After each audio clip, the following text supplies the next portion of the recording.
அன்பு உறவுகளுக்கு இனிய வணக்கங்கள். இன்றைய பதிவில் கன்னிராசி அன்பர்களுக்கான மே மாத ராசி பலன்களை தான் பார்க்க போகிறோம். இந்த மாதத்தில் கிரகநிலைகள் உங்கள் வாழ்க்கையில் என்ன மாதிரியான மாற்றங்களை உண்டாக்க போகுதுங்கிறத தெளிவாகவும் விரிவாகவும் இந்த பதிவில் பார்க்க போகிறோம். கொஞ்சம் கூட வீடியோவை ஸ்கிப் பண்ணாமல் முடிஞ்ச வரைக்கும் முழுமையாக பார்க்க முயற்சி பண்ணுங்க. வாங்க வீடியோக்குள்ளே போகலாம். ஒரு சின்ன வேண்டுகோள்.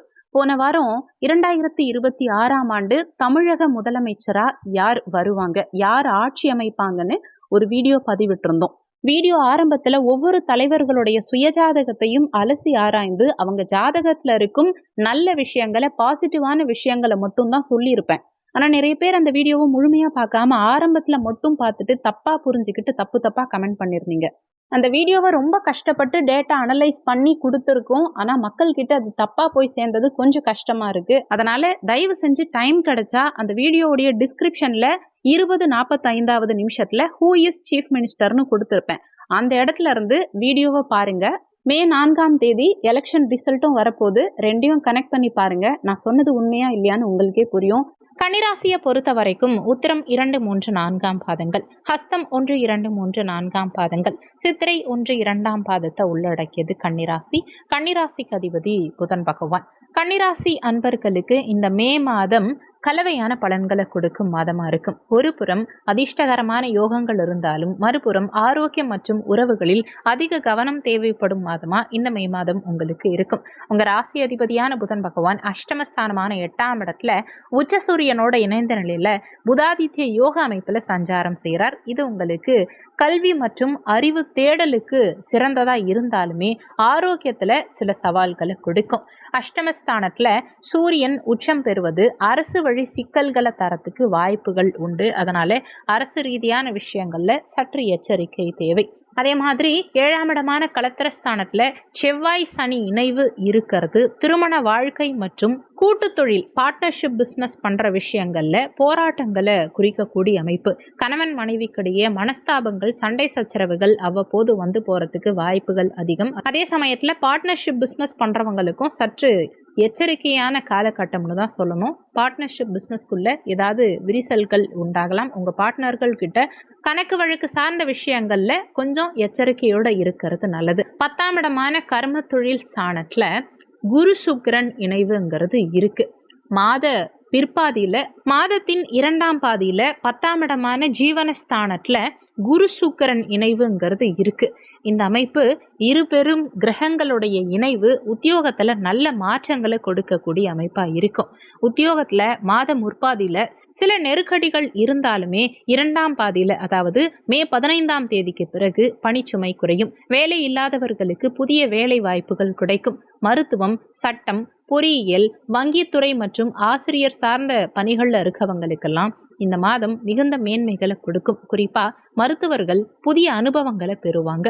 பேச்சு சார்ந்த, அதாவது பேச்சை மூலதனமாக கொண்ட தொழில்கள், உதாரணத்துக்கு கன்சல்டன்சி, மார்க்கெட்டிங், இந்த மாதிரியான துறைகளில் இருக்கவங்களுக்கு அபாரமான லாபம் கிடைக்கும். ஆனால் புதிய முதலீடுகளை இந்த மாதத்தில் தவிர்த்துக்கிறது நல்லது. பார்ட்னர்ஷிப் பிஸ்னஸ் பண்ணுறவங்களுக்கு கூட்டாளிகளோட கருத்து வேறுபாடுகள் வர வாய்ப்பு இருக்கிறதுனால வெளிப்படையான தன்மையோடு இருக்க வேண்டியது அவசியம்.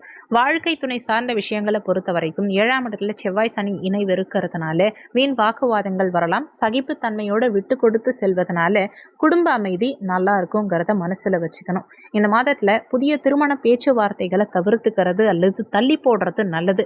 இப்போதைக்கு கிரக நிலைகள் திருமண முயற்சிக்கு அந்த அளவுக்கு சாதகமா இல்லைங்கிறது ரொம்ப முக்கியம்.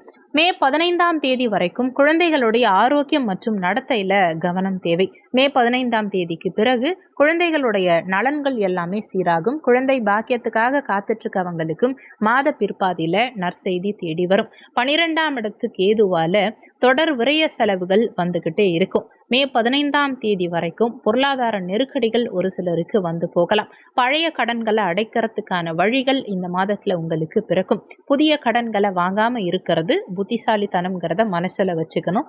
உடல் நலத்தை பொறுத்த வரைக்கும் அஷ்டமத்து சூரியனால அதிக உடல் சோர்வு, கண் சம்பந்தமான உபாதைகள், பல்வலி மற்றும் நரம்பு சார்ந்த பிரச்சனைகள் ஒரு சிலருக்கு உண்டாகிறதுக்கு வாய்ப்புகள் உண்டு. செரிமான கோளாறுகள், வயிறு சம்பந்தமான உபாதைகள் ஒரு சிலருக்கு வந்து போகலாம். உஷ்ணத்தை தரும் உணவுப் பொருட்களை தவிர்த்து மோர், இந்த மாதிரி குளிர்ச்சியான உணவுப் பொருட்களை அதிகமாக எடுத்துக்க முயற்சி பண்ணுங்க.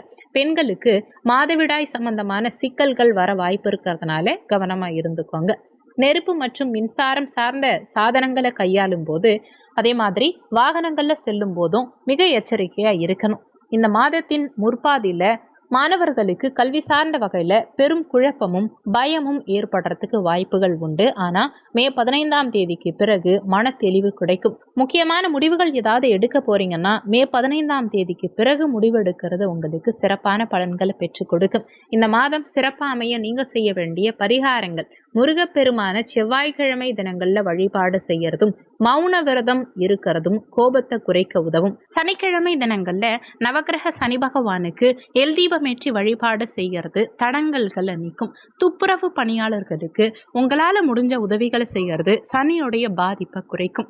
அரசு ஆவணங்கள், குறிப்பா வாகன ஓட்டுநர் உரிமம் மற்றும் இதர அரசு ஆவணங்களை சரியா வச்சுக்கிறது நல்லது.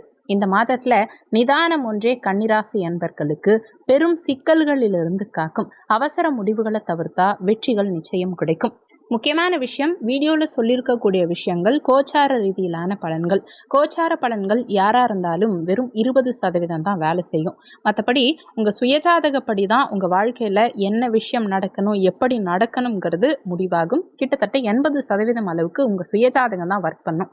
உங்கள் சுயஜாதகத்தில் இப்போ என்ன தசா புத்தி நடக்குது, தசாநாதனும் புத்திநாதனும் எந்த நிலையில் உங்கள் ஜாதகத்தில் சஞ்சாரம் செய்கிறாங்கங்கிறத பொறுத்து உங்கள் வாழ்க்கையில் நிறைய விஷயங்கள் மாறுபடும்ங்கிறத மனசில் வச்சுக்கணும். சுயஜாதகம் பார்க்க நினைக்கிறவங்க ஜாதகம் பார்க்கன்னு கொடுத்துருக்க நம்பருக்கு வாட்ஸ்அப் பண்ணுங்க. நன்றி. மற்றும் ஒரு நல்ல பதிவோடு மீண்டும் உங்களை சந்திக்கிறோம்.